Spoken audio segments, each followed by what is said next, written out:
திமுக ஆட்சி வரத்துக்கு முன்னால 70 ஹெக்டேர் விவசாய நிலங்கள் இருந்துச்சு. ஆனா இப்போ 46 ஹெக்டேர் விவசாய நிலங்கள் தான் இருக்குது.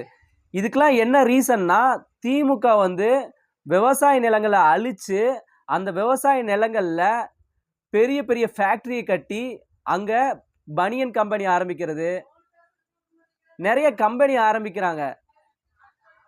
ஏன்னா கவர்மெண்ட்டுக்கு சொந்தமான இடம் நிறைய இருக்குது. ஆனா திமுக விவசாய நிலங்களை மட்டும் ஏன் குறி வைக்கிறாங்க அப்படின்னு அண்ணாமலை வந்து திமுகவை பார்த்து கேட்குறாரு.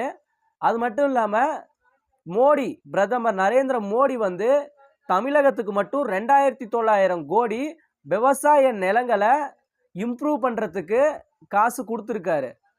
ஆனா திமுக அதை பண்ணாம விவசாய நிலங்களை அழிச்சு அதுல ஃபேக்டரி கட்டிட்டு வர்றதுக்கான நோக்கம் என்ன? இது வந்து நம்ம தமிழ்நாடை அழிக்கிறதுக்கு உண்டான ஃபர்ஸ்ட் ஸ்டெப்.